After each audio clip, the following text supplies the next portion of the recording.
Hi, everybody. I'm Elisa Lapolt. I'm the Policy and Advocacy Director for NAMI Tennessee, and thank you for being with us here today. We are recording this session so that those who cannot be with us but have signed up can still watch this later.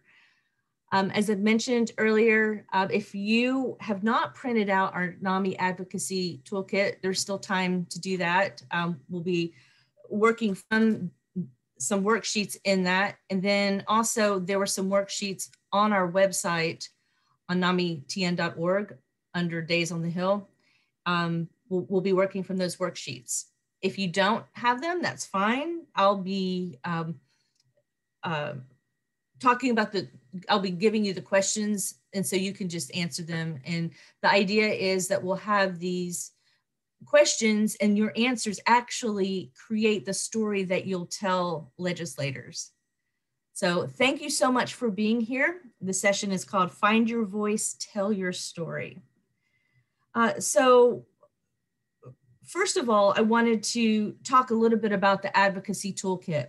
This is something that, like I said, we have available on our advocacy webpage, and it outlines different ways that you can be involved with NAMI Tennessee as an advocate. There's different levels. If you wanted to be a storyteller, like you're learning to be today, or if you wanted to get more involved with the nuts and bolts of legislation and policy.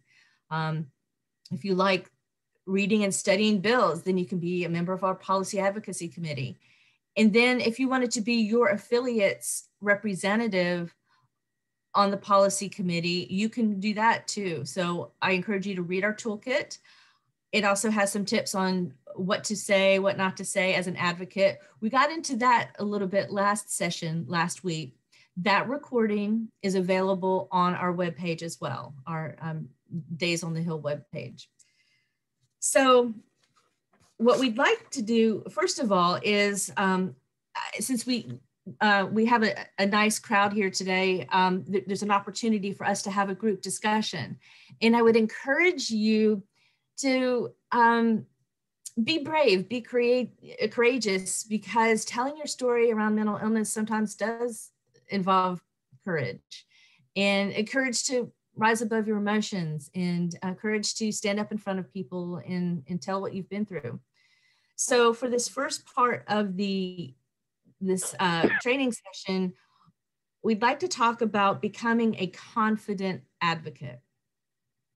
So what I'd like to ask you to do is, in the chat box, consider any concerns you might have about being an advocate and telling your story publicly, whether that's in front of legislators, for any community groups. Like I know for me, when I first started this, I was afraid of saying something wrong. So that was a little bit of a barrier for me. So I would invite you to just put in the chat box what it is that you might feel any kind of trepidation about being an advocate. Of course, this is I'm on phone, so I don't have the chat. Okay, good point. So if you want to talk about any concerns you might have.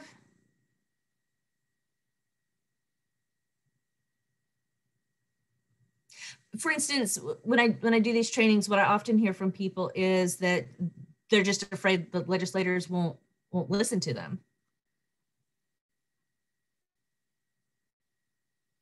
And thanks, Gunnar. Gunnar says, I've never done this before and I'm trying to help my son. So, that might involve some hesitation, nervousness, because it's new. That's something that is a big hindrance to some people. Like, I've never done this before. I'm nervous. I don't know if I'll say the right thing. Oh, Gunnar, I'm sorry. Gunnar's Carrie, sorry. So Karen says, being dismissed before I finish my statement. So again, that is the fear of not being heard. Catherine says, it seems I always say the wrong thing and then I feel like a failure. It's so depressing. Common fear as well. And you know what?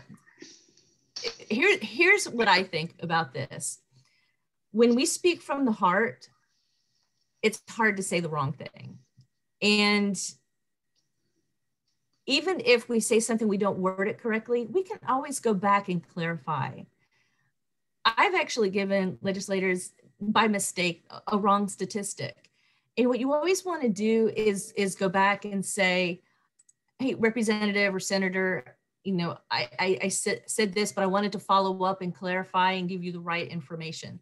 So even people like me who have a background as a professional lobbyist, we sometimes say the wrong things, and you can always fix it. And so Rachel says, I think unfortunately there is this view that you cannot tell your story and be a professional in the field. Well, I can tell you that when I talk about the suicide of my nephew, I have cried. I'm not gonna lie. And for those of you who don't know the story, he died by suicide a year and a half ago. That's what convinced me to come back to Tennessee. I was previously working for NAMI, Florida, as their executive director and then professional lobbyist. And his 23rd birthday was yesterday. So that's why I'm here visiting my mom and my family. And because I wanted to be here in Greene County with them. And we went by the grave site yesterday. So I would say, yes, you can be a professional. Like I just got through that without crying.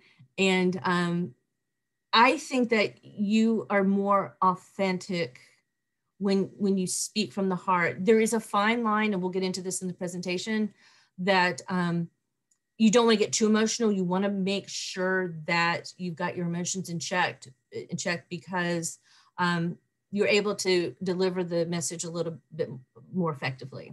So Catherine says, so many times I haven't been able to go back. I run people off. Okay, so Catherine, I'm not really sure what you're referring to, maybe about saying something wrong. And you can always send an email clarifying, and that would be fine. You know, anything that you said in person, if you want to clarify in writing, is perfectly appropriate. And Mark asks how to make it relevant to legislators. Well, we will be talking about that today. So these are great concerns that you're bringing up and are very,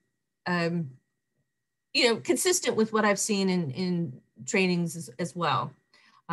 Like I said, the common concerns are just lack of confidence, going to say the wrong thing, you're not going to be listened to. And I would say if you have a legislator who is not responding to you, it may be that he or she is uncomfortable with talking about mental illness. Try not to take it personally. Just know that you might be the first person who's come to that legislator without, with the issue, with the story, and they don't know how to respond. So my advice there would be maybe to show them some compassion. I know you're expecting compassion as well. You want it to be reciprocal, but there might be an opportunity for compassion toward the legislator who just doesn't understand or doesn't know any different about mental illness. And that just shows that there's an opportunity to teach. So, so when we talk about becoming a confident advocate, what I'd like for you to know is legislators have the same challenges as we do, challenges with their jobs, their careers, their families. I mean, we're all going through this pandemic and the challenges that it brings.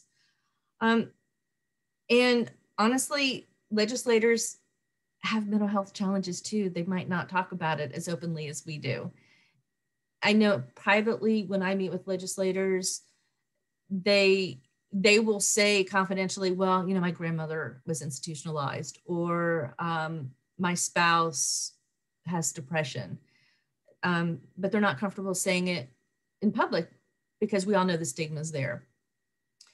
Another thing I'd like you to know about legislators is that their jobs can be stressful just like ours.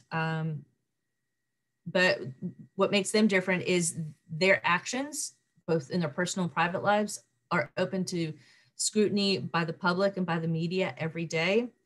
And it's easy for us to think of legislators in a different category or like untouchable. but really they're just normal people like the rest of us.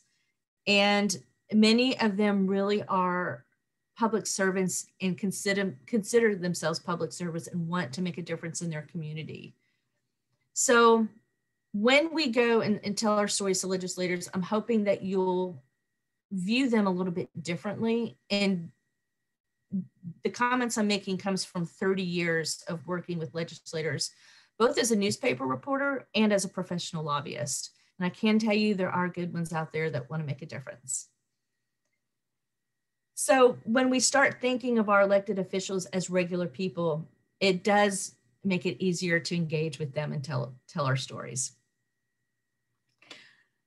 Another thing is when we want to become a confident advocate is to know why we want to tell our stories, okay? In other words, what is your why? What drives you to have the passion to tell your story? So this is where the worksheet begins, whether it's in the Advocacy Toolkit, which is in the chat box, or you can just write this on a piece of paper. I'm going to ask you 5 questions about being a confident advocate, okay? So I'll ask the question, and I'll give you a couple minutes to write down the answer or to think about the answer. So the first question is, I want to tell my story about mental illness because, and I'll type it in the chat box.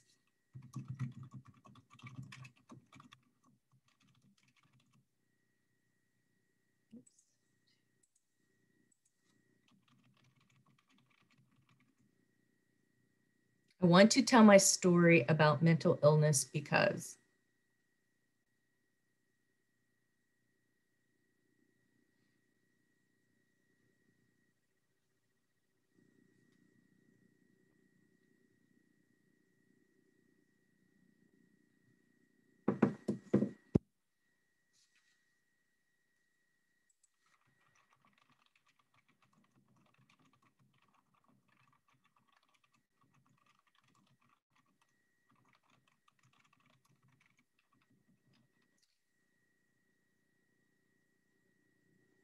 Okay, so Mary says, I want others to know they are not alone.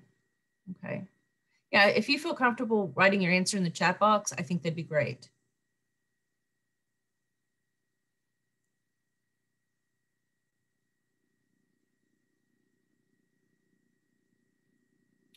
So for me, I want to tell my story about mental illness so no other young man in Tennessee will think that he has no other option but to take his life.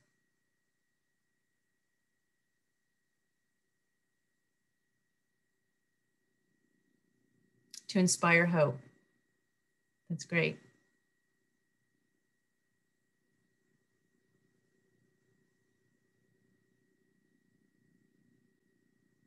Okay, we'll go on to the next question. You can come back to these. Oh,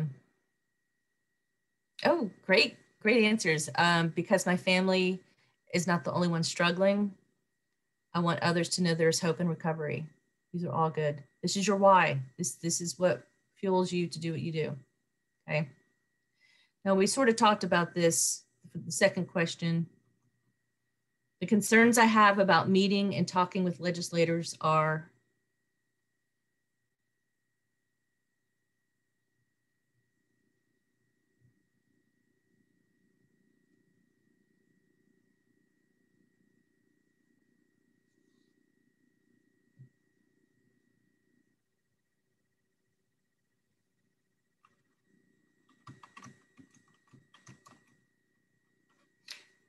so Jeff Fladen from NAMI, Tennessee says, we want legislators to have compassion for those impacted by mental illness, which includes families, individuals, families, and communities. Kelly says, we all deserve to be heard for this terrible disease that is more common now than ever. We need legislation to hear and help us.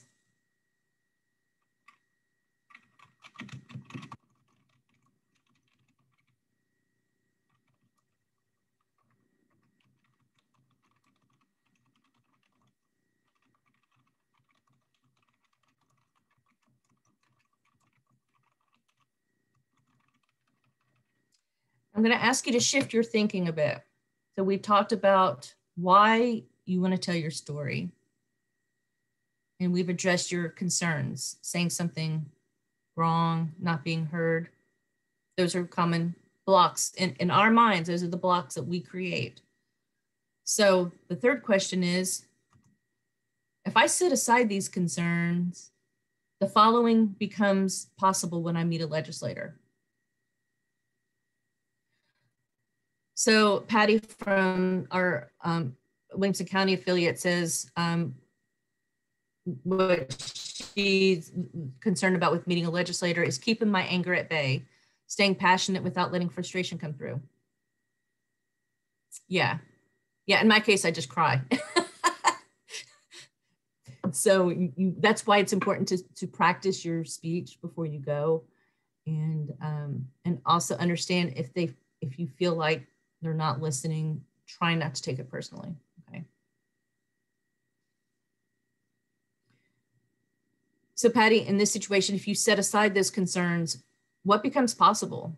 For me, if I set aside my concerns, what becomes possible is a legislator hears my story and wants to make a difference. A legislator hears my story and agrees to file a bill to help us. A legislator understands how devastating mental illness can be for families and wants to do something to make a difference. So imagine what you can do to move a legislator.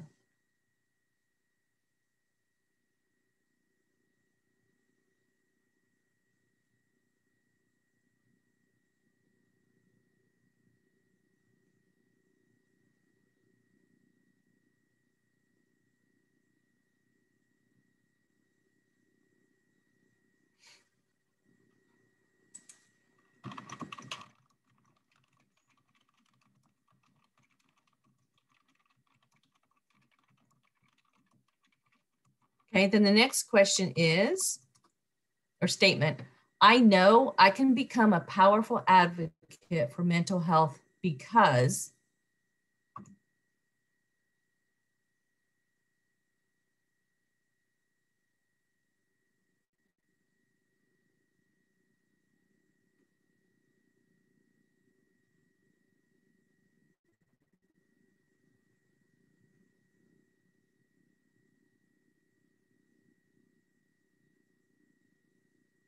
Kathy from Chattanooga says, I have lived experience, and that makes you the expert.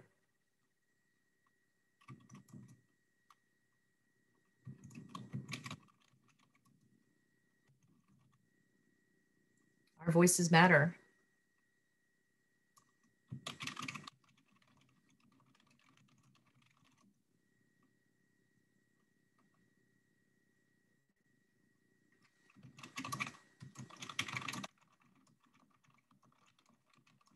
My answer is,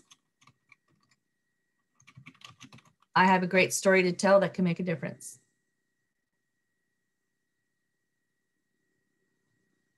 I've seen issues personally and have worked through it. Recovery is a pretty strong motivator. The path to recovery is a strong motivator for telling stories.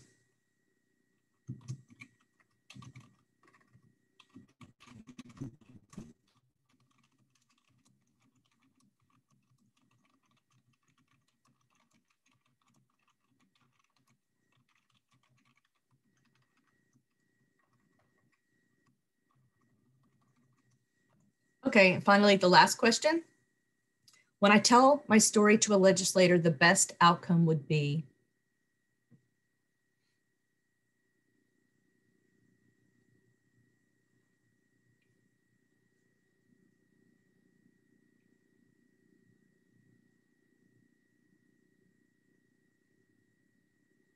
Okay, so Catherine says to let people know how I feel, okay? For me, when I tell my story to a legislator, the best outcome would be that he or she supports the bill I'm working on and helps me get it passed. Kelly says getting the word out there. So awareness.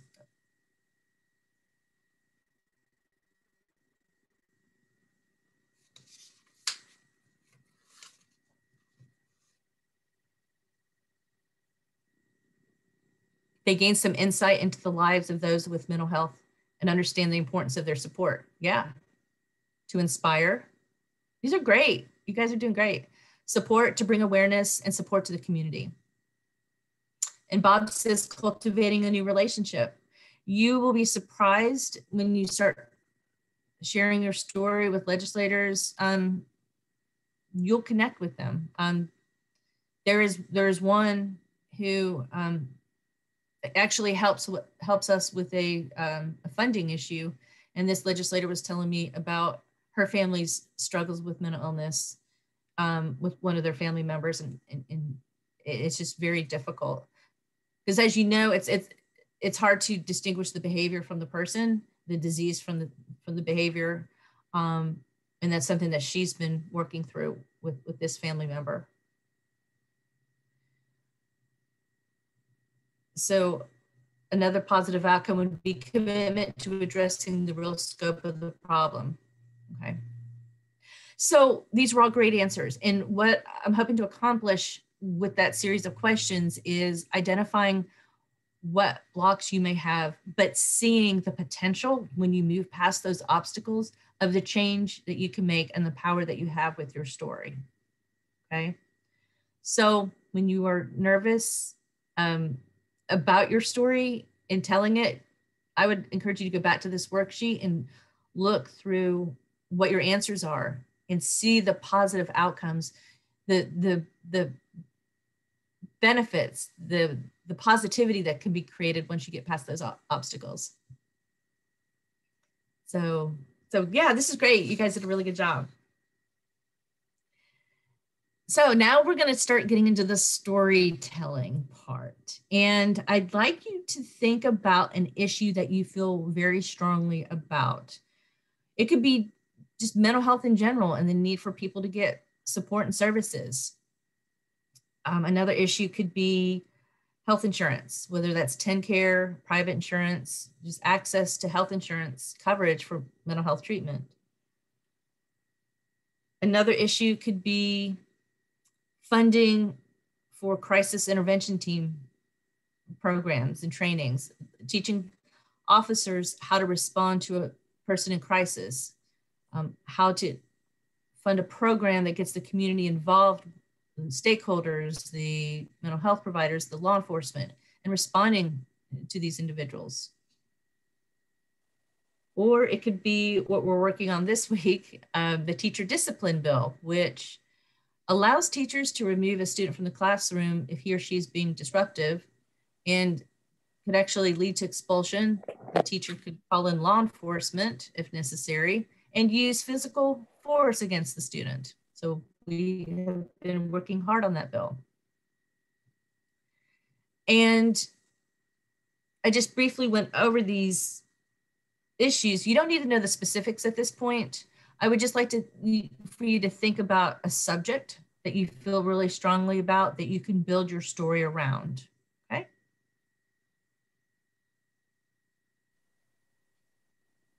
So Kelly says, and Kelly, this might be your issue, there's no long-term care, like 6 to 8 months for the individual where the state will help finance. So a lot of times what we see is the short-term, after like the 72-hour hold, we see short-term care, but not the long-term care that they might need. Carolyn's saying more sensitivity by police officers toward people with mental illness.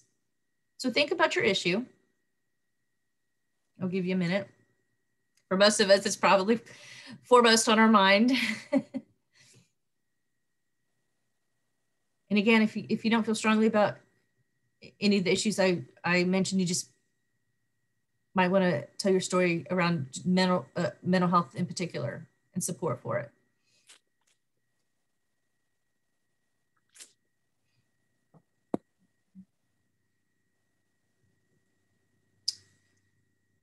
Okay, so with that in mind, I'm going to go to our PowerPoint presentation on how to, this is about how to build your story, okay? I'm going to share my screen. Let's see, what am I doing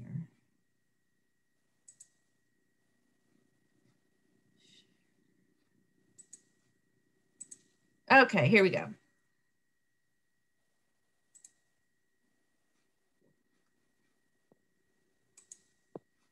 Okay, so this is called Telling Your Story. And this is adapted from a presentation called NAMI Smarts for Advocacy. This is a presentation that was created by NAMI National that is shared all across the country to NAMI affiliates and state organizations. They have a really great NAMI Smarts for Advocacy. If you are an affiliate and want us to come in and do the training, we can do that, preferably after the legislative session, but we'd be glad to give you the NAMI Smarts for advocacy training. So this is just a portion of it. So today we're going to talk about why your story is important. We've already gotten into some of that. Tips for telling your story. Listen to an example. We'll talk about what makes a story work. You'll write your own story and practice your story and feedback. So we want to tell your story because every American who experiences mental illness deserves the opportunity for recovery. We all know treatment works, recovery is possible, and your story is proof. And that's what makes your story so compelling. But despite the prevalence of mental illness, and we're all seeing even more cases of it with the pandemic, we know that our friends and loved ones don't get the mental health care they need. And this is how this plays out. And this is why legislators need to know and understand this, because it plays out in schools, in the workplace. Anxiety and depression are the number one reason for workplace disability in the United States. Homelessness and criminalization. This is people being arrested for charges that stem from their mental illness, but they're being punished for the mental illness and not treated for it, okay? And without mental health care, we have potential suicide of our friends and loved ones if they don't get the help and treatment that they need. Our lives begin to end the day we become silent about things that matter. And I think that we can all agree that we can't be silent about mental illness anymore, and talking about it and potential solutions are critical. So this is important. Real stories do change hearts and minds. I can tell you that there's one legislator, Representative Travis, who sponsored a bill last legislative session to make TennCare more available to lower income individuals. And the reason it's an issue that's been battled in the legislature for a few years, but he sponsored the bill and got a co-sponsor because he saw his own sister-in-law die because she didn't have insurance and she put off getting the health care she needed. She didn't want the medical bills and she ended up dying.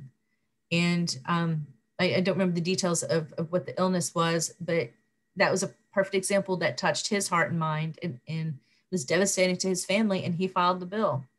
So that's where you can make a difference with your passion and your story, okay? So I am going to read a story. Marie Kimball could not be here today, and she sent me her story to read, and I just thought it was really compelling. How does it happen that a young man who received awards for his heroic and compassionate actions in Iraq and Afghanistan while in the National Guard becomes a violent offender and felon before he's 30?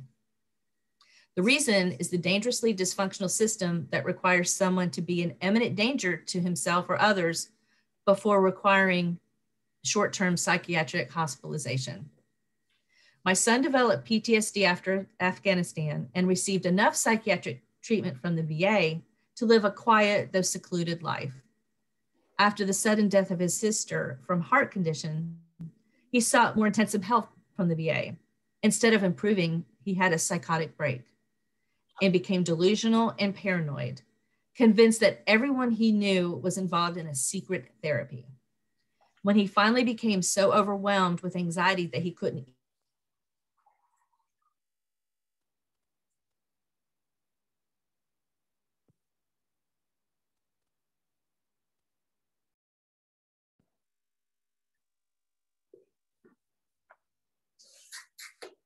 severing his brachial artery. My son nearly died a year after my own daughter. Even though he was in a psychiatric hospital prior to and following this incident, he faced criminal charges and spent 9 months in jail, 2 weeks in isolation, and is on probation for 15 years. Thankfully, my son has been thinking clearly for 4 years with medication. Sadly, he lives with remorse for the friends and family he offended while delusional. He has limited use of his right hand and the shame of being a violent offender felon.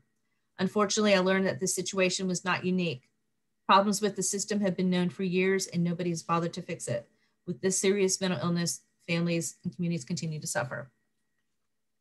So I tell the story, and this is how we start with our storytelling. So Marie has given us the tragedy, the tragic part of what has happened to her and her family. And that's how we begin to build and shape a story, okay? So before we start with our story building, we'll ask the questions. What makes a story less effective with policymakers? The answer is stories that are too lengthy, stories that ramble, they go far into too much detail. For instance, we all know that medication is by trial or error when it comes to mental illness. You don't need to list all 12 medications that you've tried. Just say, I tried 12 medications, you know, and just leave it at that. Also, you don't want to be too emotional. The story delivery in a professional manner is really important. So what makes a story more effective with policymakers? What makes it more effective is that you have statistics, you speak with passion and compassion, keep it short, make it impactful, and offer solutions. Because legislators often are faced with a number of different issues, from school budgets to utility crises in communities to, you know, mental health challenges. So, you know, just understand that keeping it short and sweet and concise is really important for them as you educate them. Okay. So we'll get started on our story building. So here's some tips. Your audience is not your therapist, okay? Your legislator is not your therapist. You don't have to tell this person all about every feeling that you've had, and it's okay. You're just giving them the facts of your story. Again, keep it brief, stick to the highlights. Emotion should move and not overwhelm. A little bit of tears goes a long way. So, but you know, use them sparingly if possible. And just make sure that you are emotionally in a place in your recovery that you're able to tell your story without breaking down. Motivate with hope and recovery. If you're not at a place where you are recovered or in recovery, telling your story about the process can be very powerful. And knowing that you have hope that recovery can be achieved can be a very strong motivator. It shows bravery and courage, and that's very admirable. And tip number 5, make an ask. And making that ask is like voting in favor of a piece of legislation, understanding and supporting a bill. So we're going to start writing. So here are the areas. We're going to talk about the 7 steps of a story, okay? And the first one is you want to introduce yourself. So this is where you get your NAMI Advocacy Toolkit or your piece of paper and pen.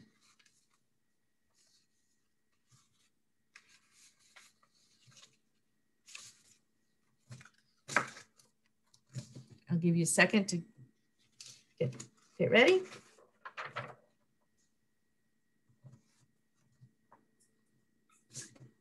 So the first part is the easy part.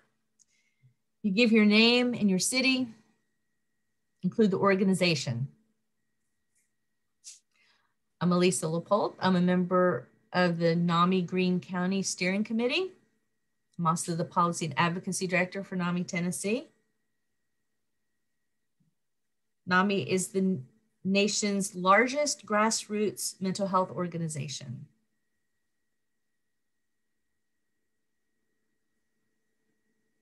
And you want to share how you are affected by mental illness. Are you living with a mental illness? Are you living with a caregiver or a family member with a mental illness? That brings a real face to the story.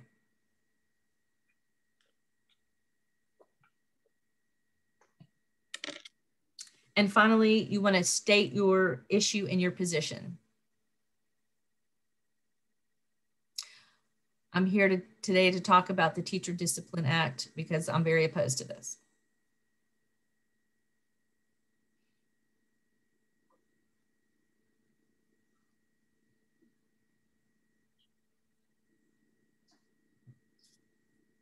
I'll give you a few minutes to write.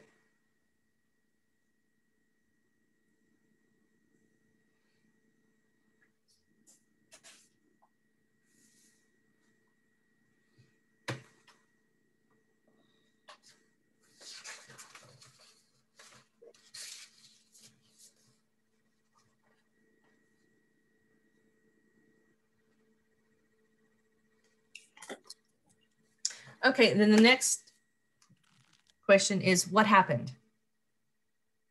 And this is where you want to keep it brief. Think about the most important thing you want your listener to know.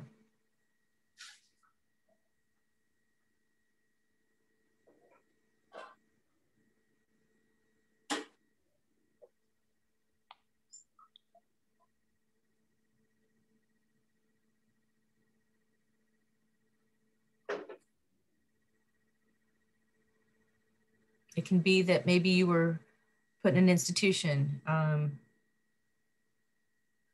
Your son or daughter attempted suicide.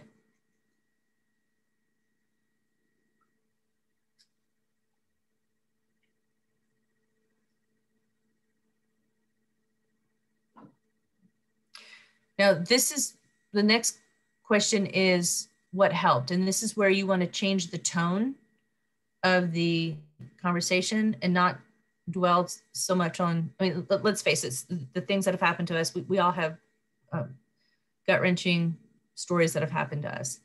But we want to provide some hope and leave the legislator with an avenue to provide help. We do that through hope. So we describe what helped in our recovery or the journey to get help for our loved one.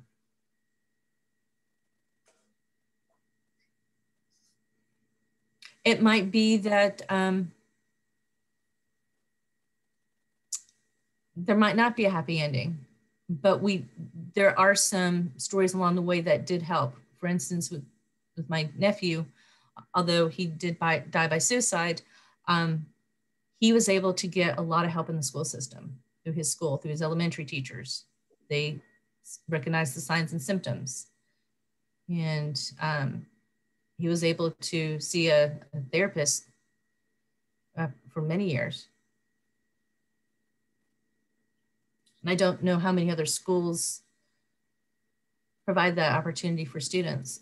So that's an example of something that did help.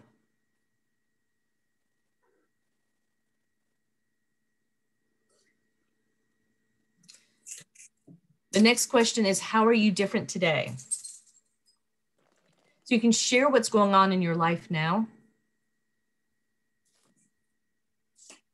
or how you're experiencing recovery. Where are you in your journey?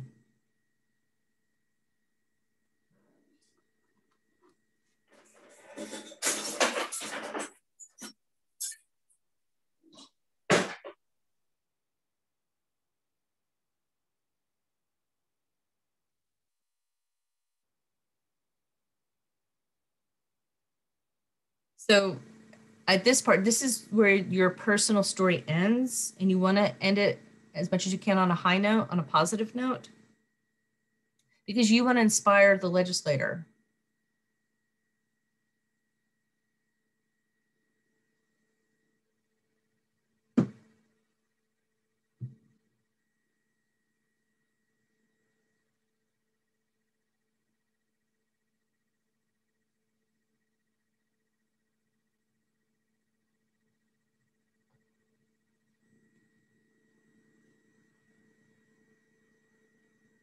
The next question is, what is the need or the problem? It might be that students need to be taught the signs and symptoms of mental illness, and teachers and faculty need to be taught the signs of mental illness so they can get help for themselves, their friends, their loved ones. We need more NAMI, ending the silence programs in schools.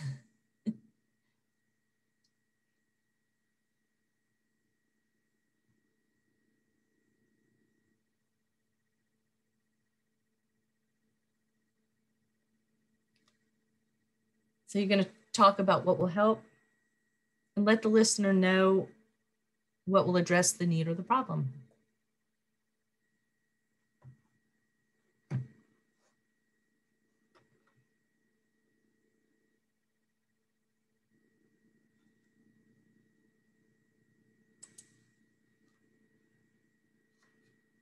And finally, what is your ask? What do you want your audience member to do? It might be that you just want them to know and understand your position. Vote for a bill, vote against a bill. Support mental health funding.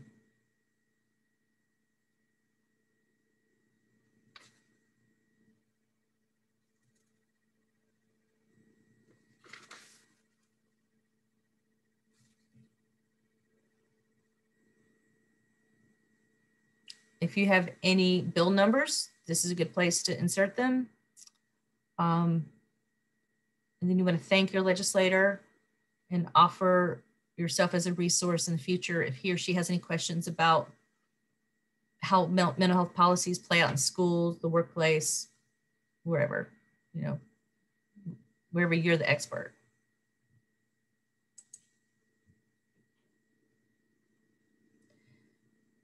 So I'm gonna stop sharing right here. And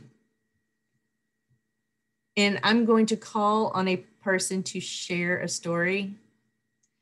Katie, I understand you're on the line. Yes, I'm here. I'm happy to share. Okay. Can we get Katie in as in speaker mode to get her front and center here?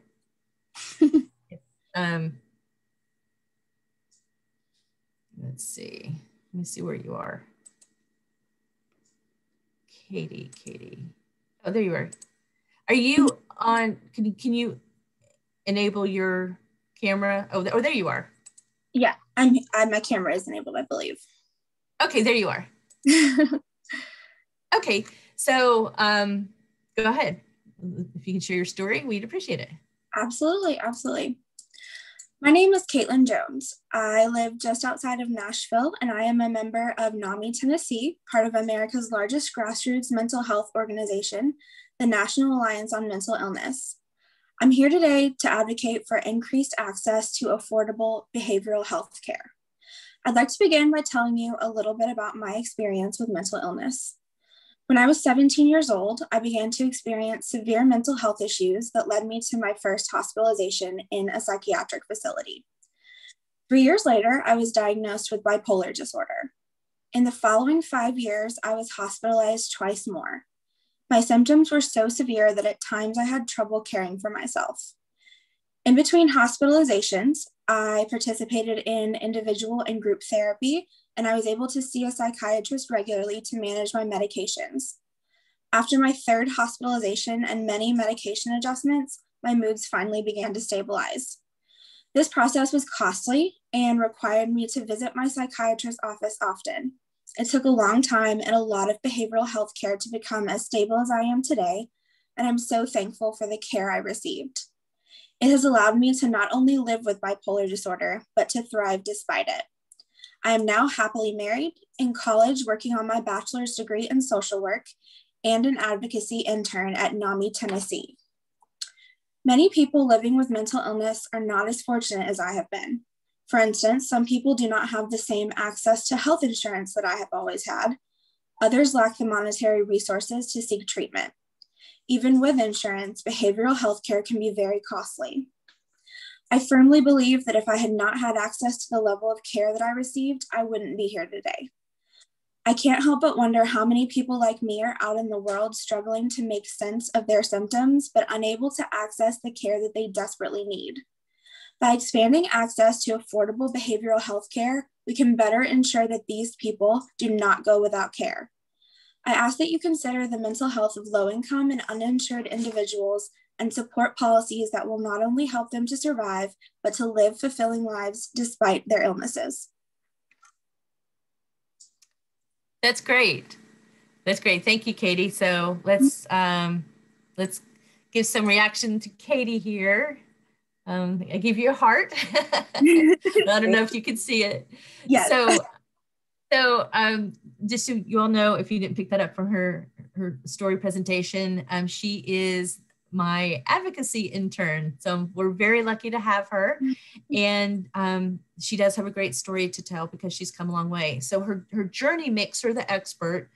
She was able to tell her experience with, getting treatment and how lucky she was. I think she even used the words, "I'm grateful for this."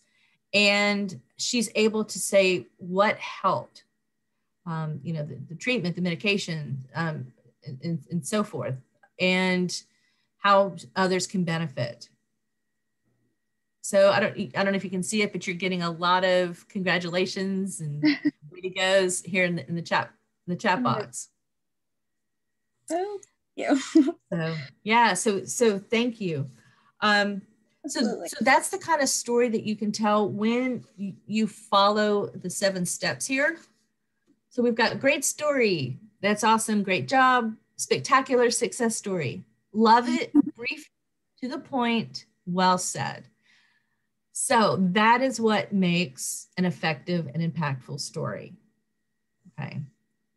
So does anybody else want to try it?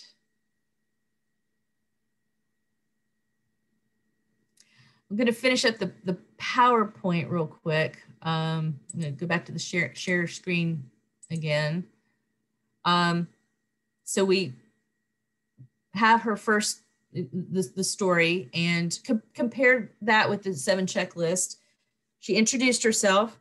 She talked about what happened, what helped, how she's different today.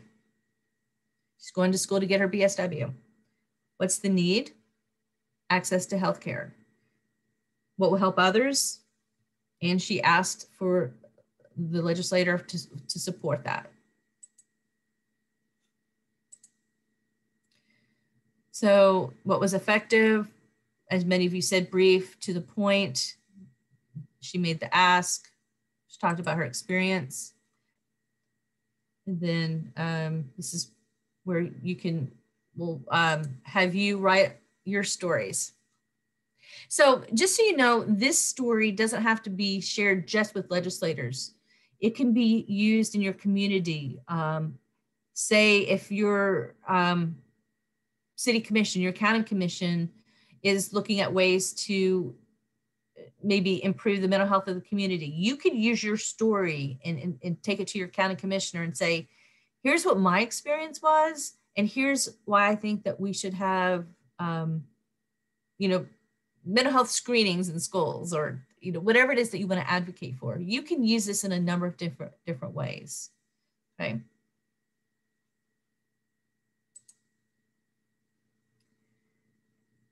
So does anybody else want to share?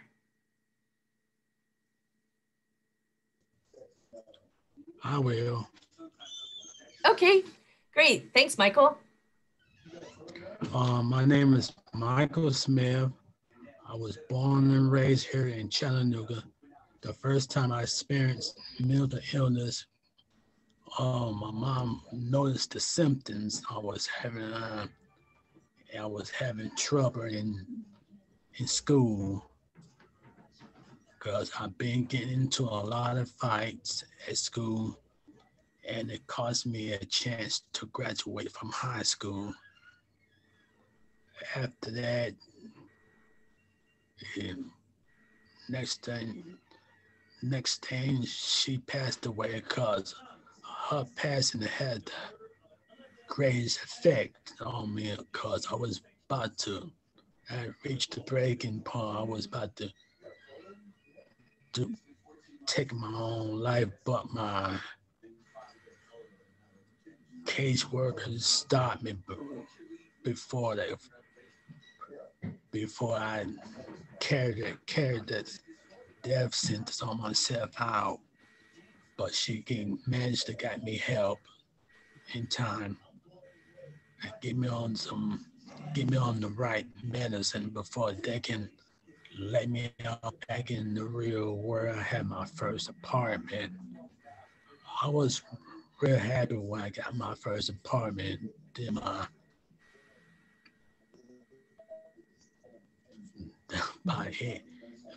have to say, and I do have the three nephews I always care about. They always, every time I go over my nephew's house, they was glad to see me, just spend time with them.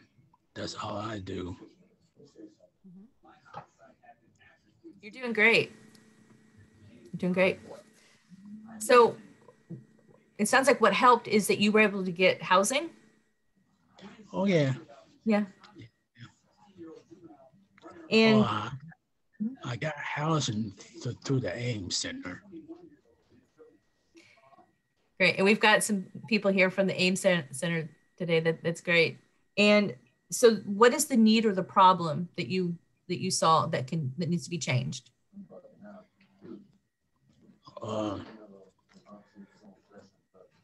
I kind of say, like, get help before it's too late. Right. And it sounds like your caseworker stepped in and saved your life. So, oh yeah. Yeah. So you had a caseworker and help getting housing, and that's what will help others. I mean, my case manager stepped in and saved my life. And some other people can kind of look out for me, just to make sure I take my medicine on time. Mm-hmm. And how are you different today because of all that? Oh, it feels like I was given a second chance. And see, that brings tears to my eyes. That's the kind of story that changes the mind and hearts of people right there. Thank you, Michael. You're welcome. Wow. So I'm going to give you a heart reaction little emoji here. That was very compelling. So thank you so much. Thank you. You're welcome. And I think Jeremy is, he has his hand raised. Let's see. Yes. Okay, do you want to if be you guys on? can hear, if you get, yeah, hold on, hold on. There we go. There you go. Hi, guys. Hey, now we see I'm it. not. Yeah, I'm almost to the house as I had to go physical therapy today. I'm heading back to my office. Okay. Do you want us to? I mean, we've got some time. Do you want to wait to No, get no, no, settled no, in? no, no, no, no, no. I'm good. I'm just gonna get this over with because I got more things I gotta get done today. Okay. Yeah, I'm Jim Jones. My mental illness is I'm got ACDD, happiness. Happiness. Kind of bipolar, not really bipolar, not that much, but just happiness. ACD, like keep going. I would like keep on, going and going. I was diagnosed when I was, I think, 7 years old, and I was and when I was growing up, I was in special ed class, special ed in high school, special ed in elementary school, and when I got older, I'm a little bit changing. My STD's calming down a little bit, and I'm not like going crazy. I have been. It's just been going great for me, and it's really good for really good. I have a place I can call my second home, the clubhouse in Chattanooga, Tennessee, because if it was not for the clubhouse, I don't know what I'd be doing. Making new friends. Wow. So what you're asking for is more clubhouses? Would that be something that you would want to ask for? Well, what I'm doing is I reach out to all the clubhouses. I reach out to all the clubhouses, and like today I have a conference call today at 5 o'clock my time and 3 o'clock John's time in Arizona. As a brand new clubhouse in Arizona just opened up, and he's gonna contact me. I'm gonna help him out, see what I can do, get him motivated, and get everything going for them. So that's what I do. That's fabulous. So it sounds like your passion is getting other clubhouses going so other people can benefit like you have. Yeah. Yeah. That's mostly, yes. Yeah. That's great. That's great. Yeah. And how do you think that would help other people? Just give them out just try to get them more comfortable coming to the clubhouses, talking to people, meeting new friends, and see what's out in the real world. See what clubhouse can help them with. Like get them a job, get them on place to live, help them cook, show them how to cook, how to save money, and all that good stuff. Right. So living skills. Yes. And well, that's great. I love that story. And I would love to see more clubhouses here in Tennessee. So yeah, we are #1 in Chattanooga right now. That's awesome. That's awesome. Well, thank you so much for sharing your story. Oh, you're welcome. Yes, thanks for being here. It looks like a pretty day out where you are. Yeah, 65 degrees here. Awesome. Okay, Thank you. You're welcome. So as you can see, the people with the lived experience for telling their story, it's compelling. Jeremy was able to talk about how let's see, hold on. Oh, there we go. Jeremy was able to talk about how joining this clubhouse has made a difference in his life. And he says, I don't know where I would be without it. Those are the compelling stories. Okay. That's the kind of information that legislators want to hear. Okay. So I want to ask this question: of these 7 steps, which do you think is the most difficult question to answer? I mean, introduce yourself. That's an easy one. what happened, that can be maybe challenging to boil it down. If you would put in the chat box what you think the most difficult question to answer is.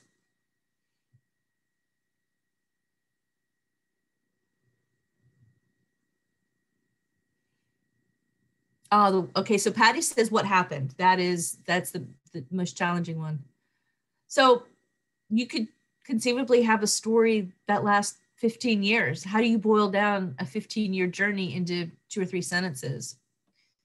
And the answer is the most important thing. What is the one most important thing? It could be your rock bottom, or it could be your bounce back, your resiliency. So Veronique is saying, what happened? Okay. So we're getting some feedback saying that what happened is the most difficult one.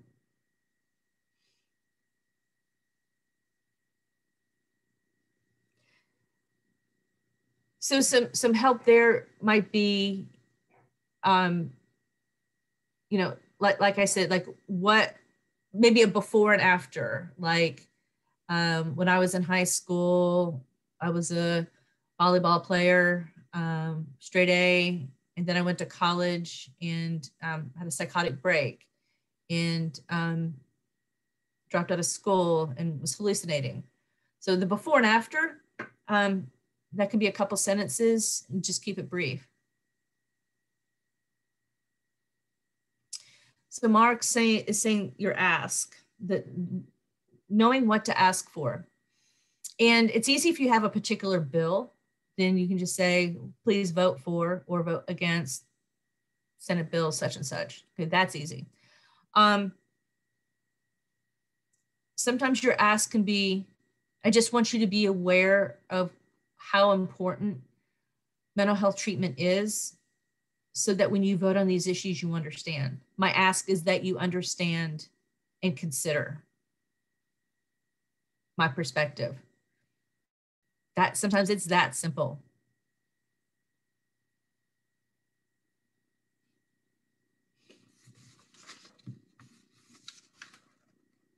Anyone else?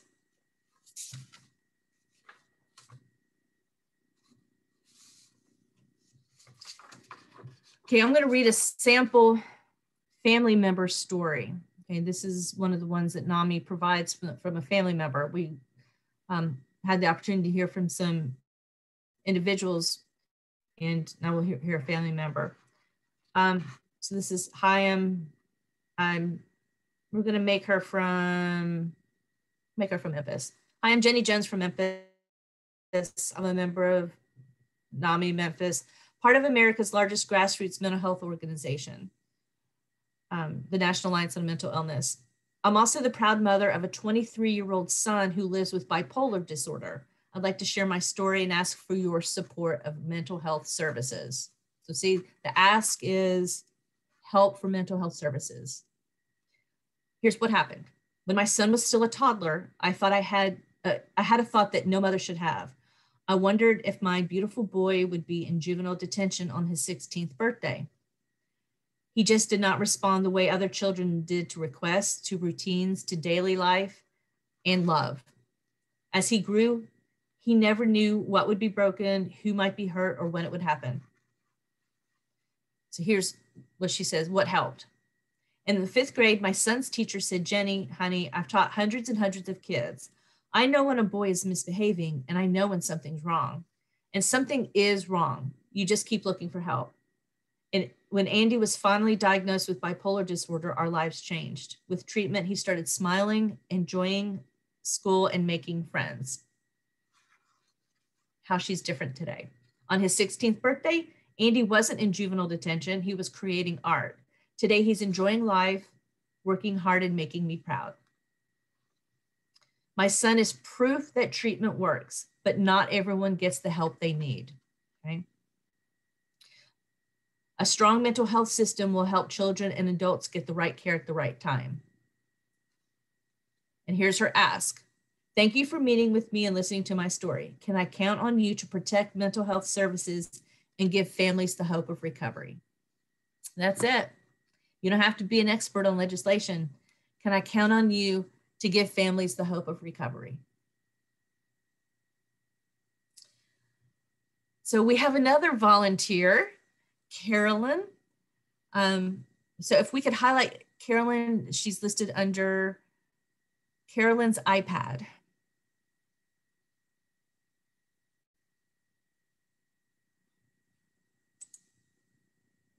Hi, Carolyn.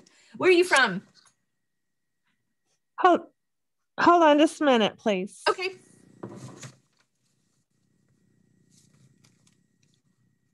I can't see you very well.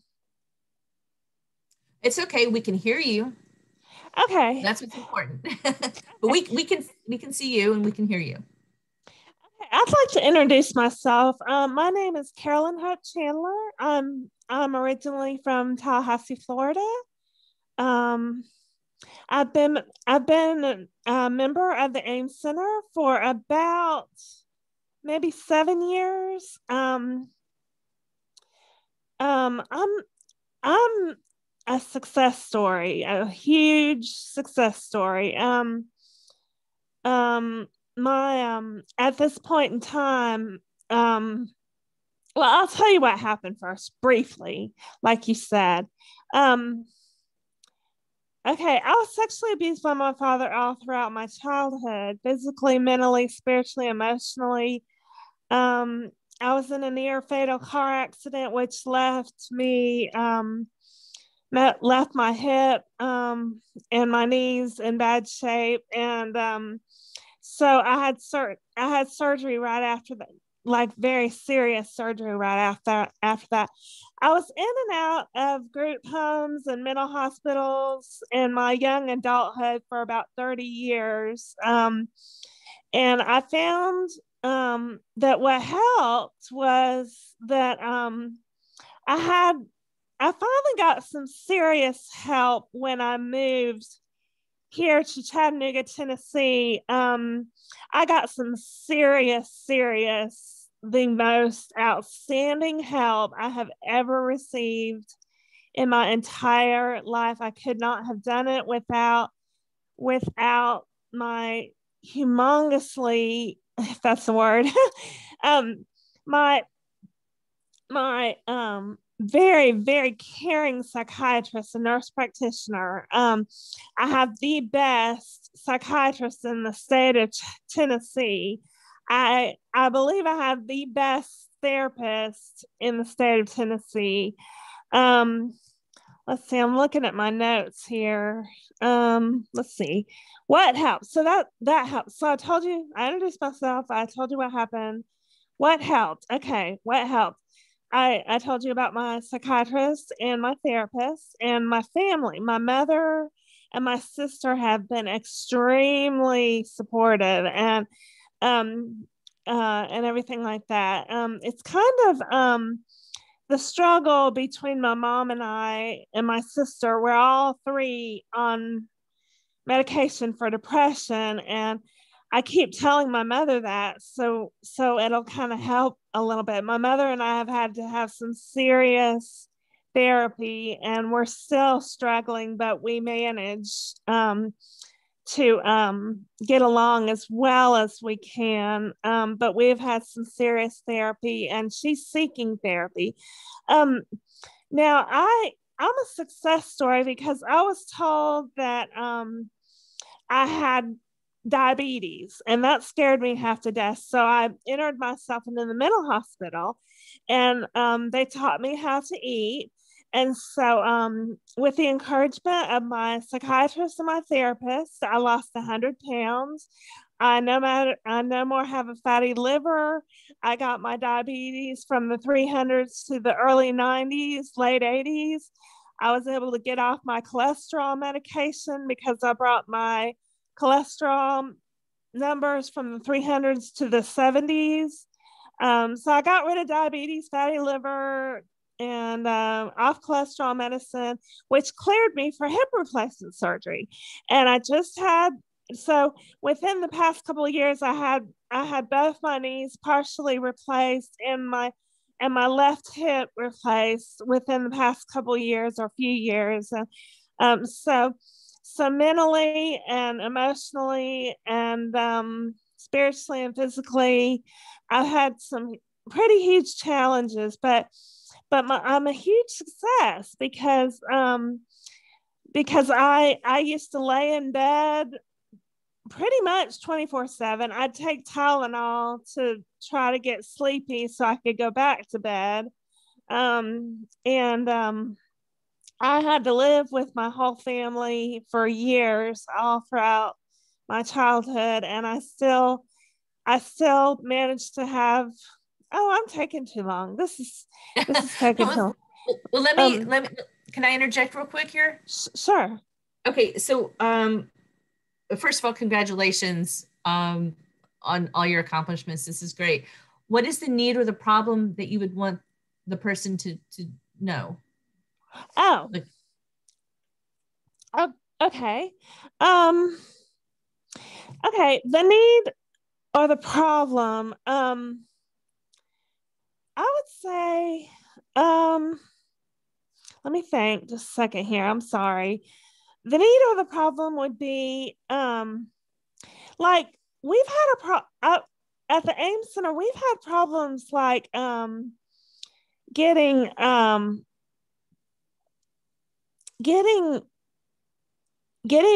full disability with when you're part-time working. That's been a problem here at the AIM Center I'm a part of. So that's been a problem. And also, I would say that getting married, when people with mental illnesses get married, they really cut back on your financial assistance. Also, there's a problem also. Even if mentally ill people get a college degree and everything like that, they have to make a huge transition for 6 whole months to have no health insurance whatsoever. Okay, and like that right there. That is a problem. That is a huge problem because I'm smart enough to make it through college. But it's that 6-month period of time between, what was it I said? Between looking for a job after a college and then going with no health insurance and possibly no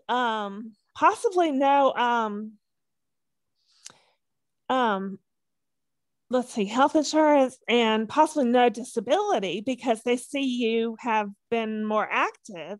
So that's a huge need and a problem.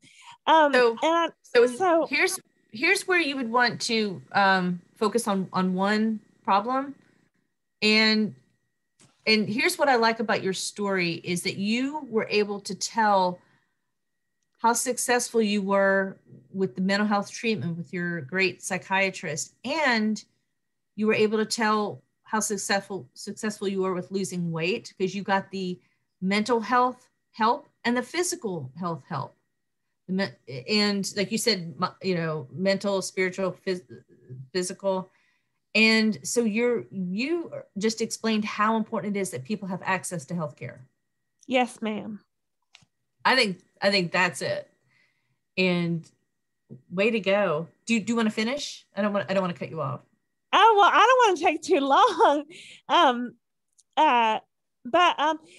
There's the last question I'd like to address. What will help others? I tell you, if you just got to get hooked up with the right people to help. I mean, you've got to, you can, I can be a support for you. I'll tell you, I don't know if I feel comfortable giving my personal address, but I will give you my telephone number. But that might be too much too. I don't know. I need your assistance here. If you want to put it in the chat, or do you have an email address? Oh yes, I have an email address. All lowercase. Okay. I'll put it in the chat. That'd be easier, wouldn't it? Yeah, that'd be great. Okay, hold on. That'd be great. Well, thank you for sharing your story. That's you were able to show some different areas where help was needed. I think that condensing the story in keeping it brief is important. What I like that you did is when you talked about the past, and by the way, thank you for being so brave and courageous to talk about the sexual abuse, and that's very traumatizing. But you didn't go into a lot of details, and that's fine. That's perfect. The way you handled that, I thought was really good. So thank you. Thank you so much, and thank you for the AIM Center, man. You really brought it today. Well, the AIM Center is a crucial. I mean, they keep you busy. They, I would plead. I mean, I would plead that please have the people, the top dogs of whoever in legislation, please support the AIM Center, because they prevent suicidal. If they see you upset, they give you help right away. They close the door. They say, how do you need help? Do you need to go to the mental hospital? Things like that. They've always, I'm trying to get the little thing here. You want to give me your email address and I'll type it in for you? Yeah. It's all, I'll give you the first part of it. Okay. Okay. FT and Happy Dogs? No, I'm sorry. FIT. Fit. FIT. Okay. And Happy Dogs. Okay. Yes, ma'am. And then at yahoo.com. Okay. Okay, great. And we could share this with the group, because we probably wouldn't want to give your personal information out, because other members of the public could see this video, and so we don't want to get your phone number or address out there. So. Yeah, I was concerned about that. But if you could give me, we're good.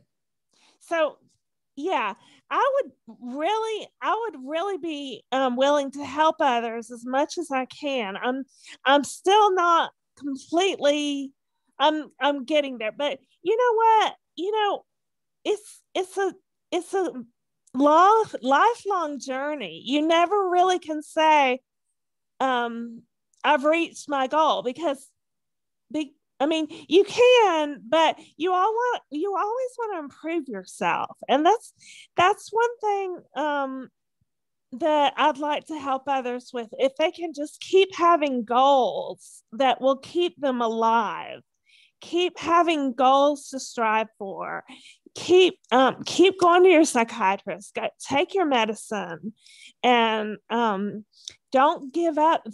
That's the whole thing. If there's nothing I leave with you today, do not ever give up. Like Winston Churchill, with famous speech, never give up, never give up, never give up. That is the key. Do whatever. I mean, if you're suicidal, tell anybody you can get a hold of. I don't care who, until somebody listens to you and gives you help. I bother the tar out of anybody. That's my strength. I've always managed to stay alive because I've always wanted to live, because I always reached out if I was suicidal. That is great. Yeah. That's my strength. I really want to encourage people to it's like that. I forget the person's name. I'm so sorry. But the certain person before my story, they said yeah. What was it, Michael? Or Jeremy, yeah. Yeah, Michael or Jeremy. I'm trying to think what it was. They said, well, it's neither here nor there, I guess. I can't remember. I'll probably wake up in the middle of the night to not remember. But anyway, I guess I need to stop right there. I don't want to overtake the whole session. Yeah. But I have by my story, I just want to inspire people to, no matter what you've been through, there's always something to be thankful for.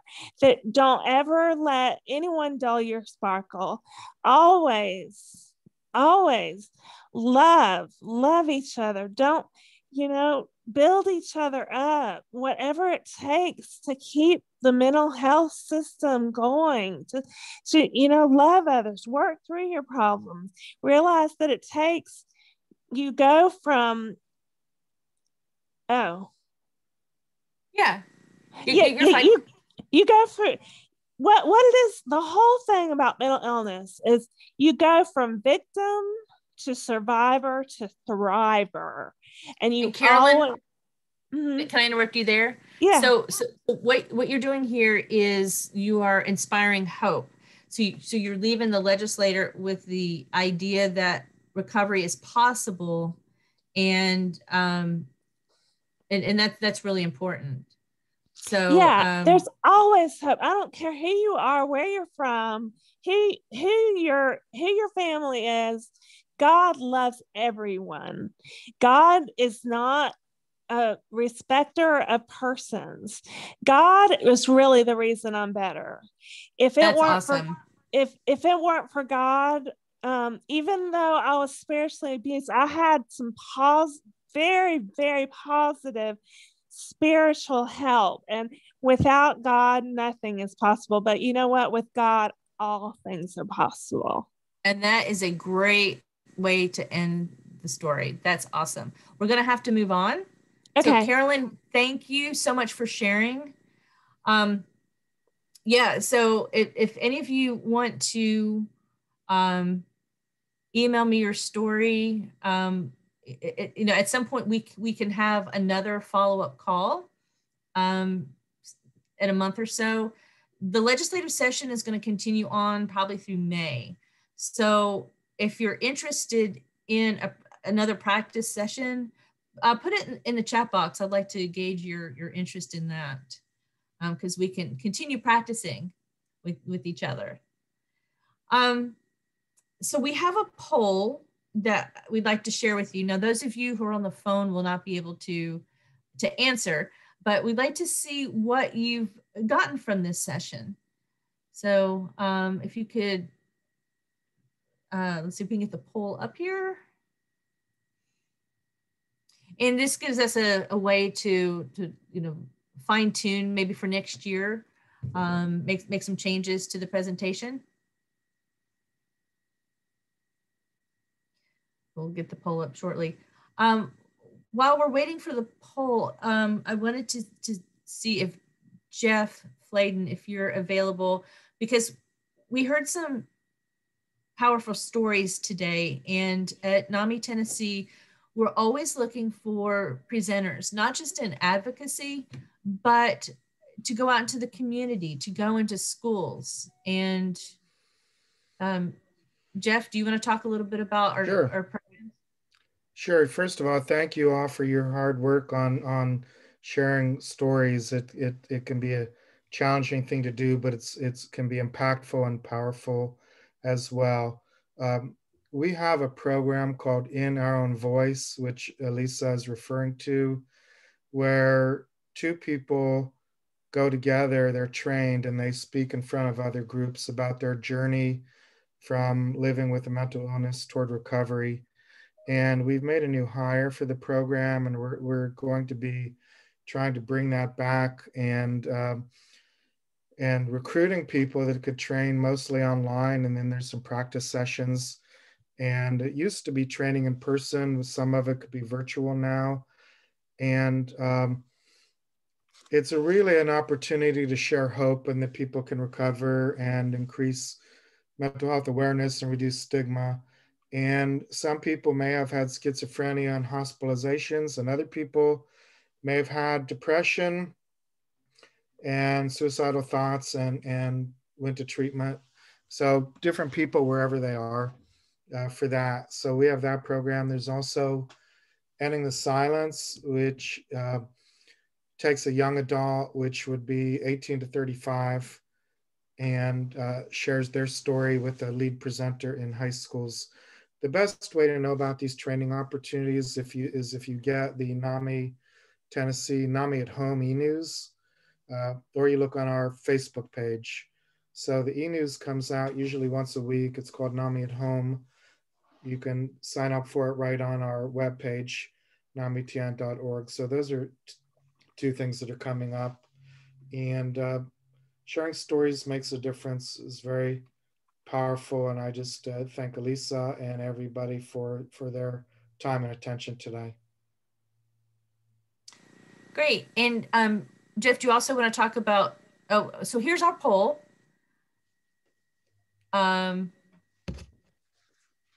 Let's see, so okay, so has this session been beneficial? And I won't be offended if you say no, because we can always fine tune for next year. So I'm sorry, Jeff, if you also want to talk about ending the silence. Right, I mentioned Ending the Silence as well. Okay. That's a young adult, 18 to 35, is paired with what we call a lead presenter that can be any age. And those are primarily geared to high schools. And again, it's an online training. So In Our Own Voice, IOOV, In Our Own Voice, and Ending the Silence are two kind of related programs. But In Our Own Voice can be any age. So those are two programs we're actively recruiting for. So again, look at our webpage or watch the NAMI at Home for when we have regularly, we announce training opportunities. You can always send an email to info@namitn.org for more information about these programs. I'll put that in the chat. And the In Our Own Voice, we've just hired somebody brand new, so they're just getting started. It'll take a little bit of time, but most of the waiting is over. So we had gotten a commitment from the Greenville City Schools to do Ending the Silence here in Greenville in East Tennessee. And we were all ready to do the presentation to the Greenville High School freshman class. And guess what happened? COVID. Our presentation was supposed to be March 31st. And of course the state shut down. So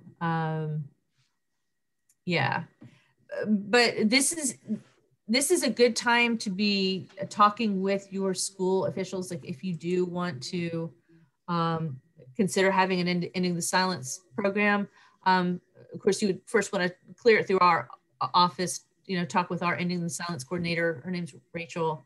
But yeah, I mean, I think there's certainly opportunities in different schools and school systems to do this. So, okay. So let's see, we're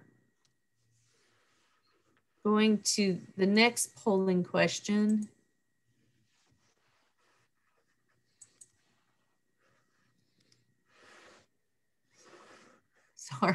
Sorry, this is, okay, so share results. Okay. We'll just do two more polling questions.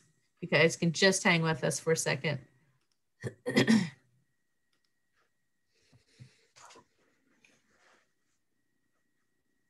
So I'd like to hear from you what you did think of the session. We don't have to necessarily wait to the poll. If you want to put in the chat box what you learned, if just one thing that you learned today.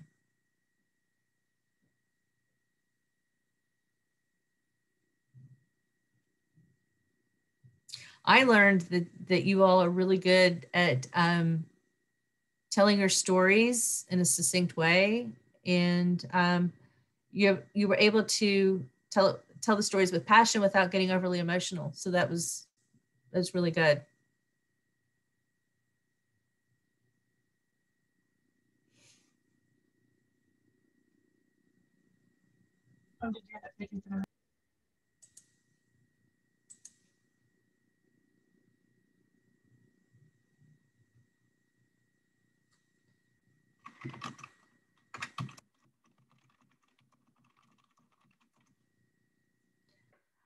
I'm going to put in the chat box my, oh, sorry.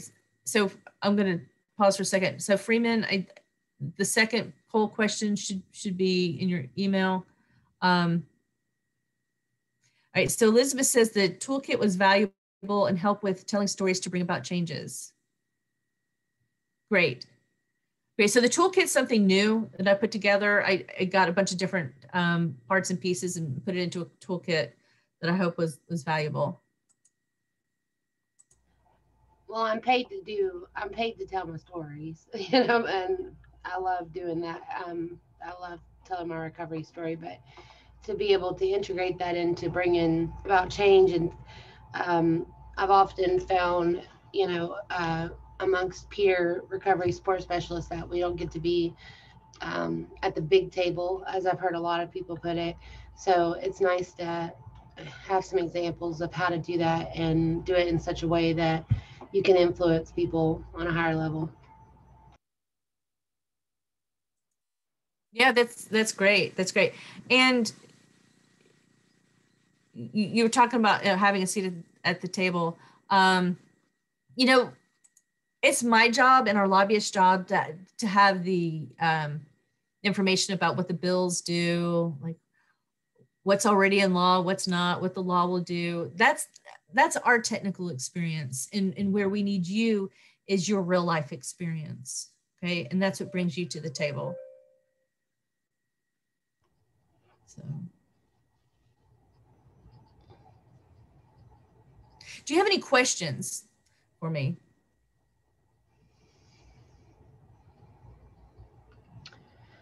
What would be the, if you had to pick like one program or group or something that we could be a part of that would help us be heard in that aspect as far as making change? Because like the gap that you're talking about, I just got done talking with my supervisor about, which is, you know, people who are making the laws and the legislation and the rules, and then like, I'm just gonna thought of crazy, for instance, like you know, Suboxone versus Subutex, but yeah, I've seen people do a shot of Suboxone and Roxy at the same time. Like, you know, they don't have that real life experience. So what group like would you encourage me to join or follow in order to be able to maybe one day have a voice in that or something like that? So I think what you're doing right now is the answer is getting involved with organizations that teach you how to get involved with advocacy, and that is one of the core components on that we do: education, public awareness, advocacy. So there are some other organizations like Pure Recovery, for instance. The and Jeff Layden, if you want to jump in and answer, there's the mental health, the Consumers Association. I think that's the right name.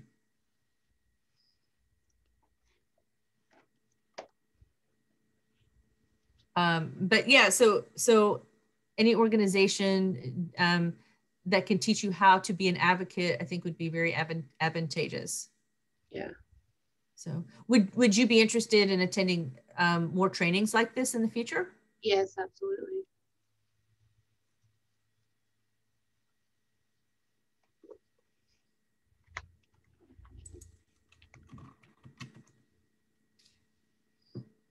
Okay. So we have, let's see, we're looking at the poll here. So waiting on the poll. How interested would you guys be in getting a list of bills just to look at, or in learning more about what NAMI Tennessee is working on at the Capitol?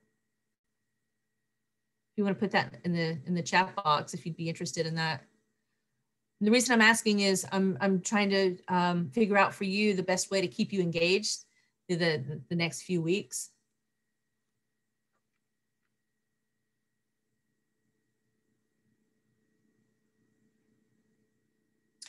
So the two bills, the teacher discipline, Senate Bill 230 and House, I think it's House Bill 16. That's the bill that would allow teachers to remove kids from the classroom without a lot of recourse. It would allow them to use justifiable force, a reasonable and justifiable force. It says that in the bill. And so teachers would have to first get, tell the children, the student, the consequence of their actions. They would have to have a conference with the teacher, or excuse me, with the parent. They would have to refer the child to the school counselor. There are like 6 steps that they would have to do. But then when they write the written referral form to the principal to have the student removed from the classroom, the parents wouldn't be involved. And so we see a number of problems with the bill. And we will, if you signed up for this series of sessions for Days on the Hill, we'll include you in our advocacy mailings. So it might be as frequently as once a week. I try to keep our fans, I call you our fan club, up to date on what's going on at the Capitol and how you can get involved. So.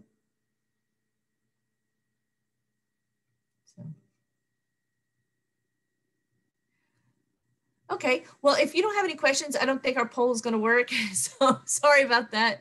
I'm willing to stay on the call here if you have any questions or want to talk with me.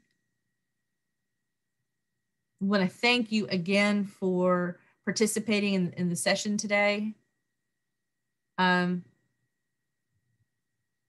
Okay, well, here we go. Here's the poll again.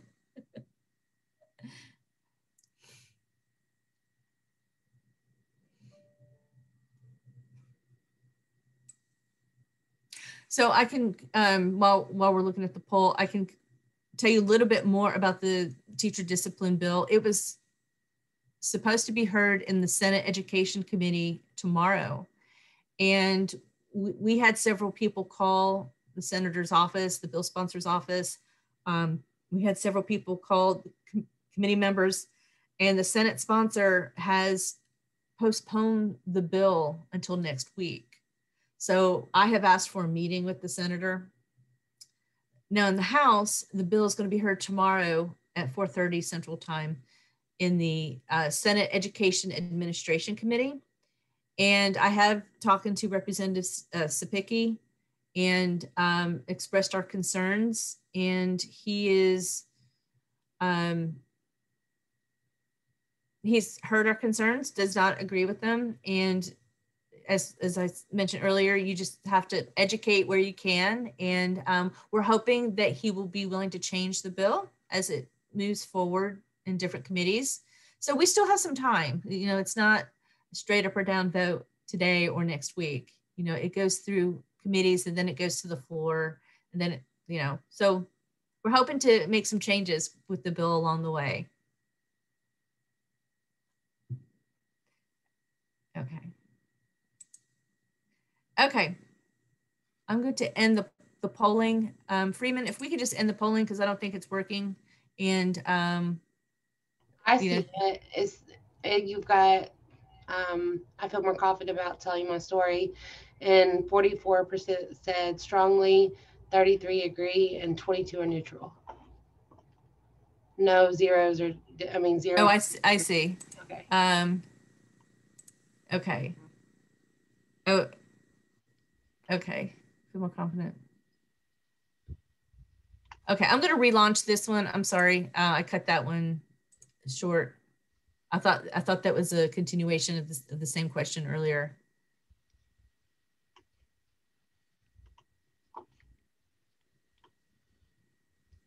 So,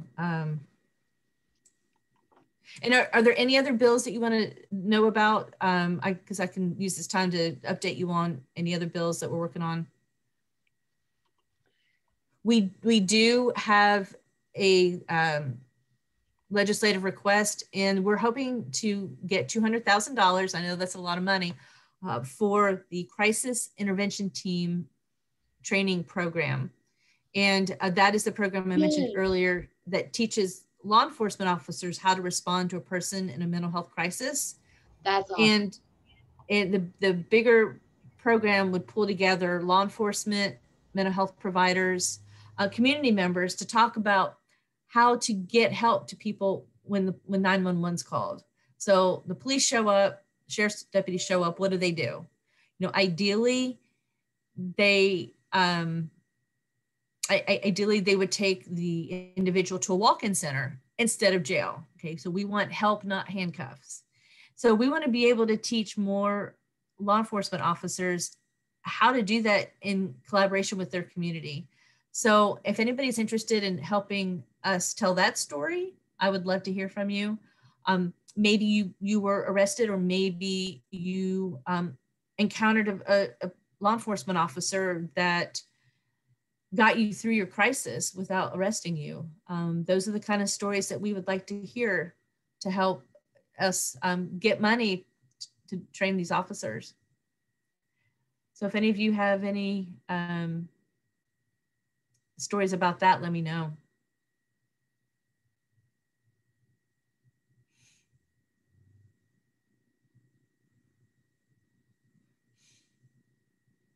Okay, great. Poll results. Oh, funding for the 988 system. So the 988 system is just like the 911 system, except ideally when you dial 988, you would get access or referrals to mental health services. You'd be able to talk to somebody, they'd refer you to community resources in your area. So it required Congress to approve the bill. Okay, so it's a national thing, National 988. So now the next step is that we have to get states to look at this legislation. There are some steps that need to be taken in the communication system. There might be a communications tax or communications fee that will be added to your phone bill. So those are the things that we need to be working out on the state level. Right now, there is no legislation in Tennessee as of last week regarding the 988 bill, but we're watching for it. We're not sure if this is going to take legislation or if they can do this with rules and regulations, but we are watching that. That's a great question, Bob. And Elizabeth asks, how do we tell you our stories regarding support of that bill? You can send me an email at, I'm going to type this in, advocacy@namitn.org.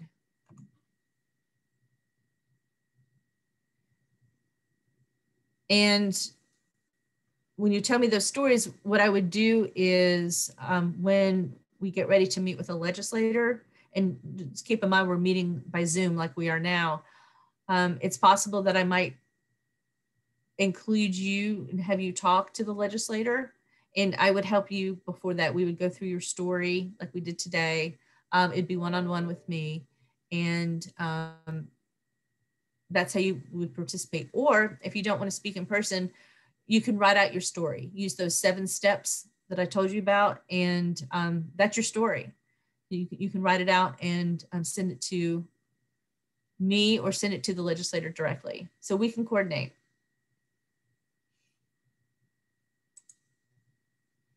So, okay, so we are finishing up. Any last questions?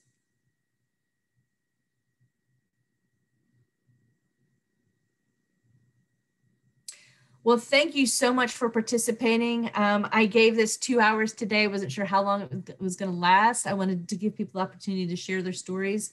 And I'm so pleased with the number of people who shared. This recording will be available at the namitn.org website. I'm going to type in the address again, and it is our landing page for these Days on the Hill events. Days on the Hill. Okay. And our next session is actually tomorrow. And so when you're registered for one, you're registered for all of them, and just come and participate as you can. You can watch them later. Tomorrow's session is only going to be an hour, and it's going to be on social media and how to use it and how not to use it. And then we will have a social media storm. We'll post things, uplifting things about mental health and recovery, and try to get some attention around what we're doing. So thank you, everybody. Thank you for participating and hanging in there, and have a great day.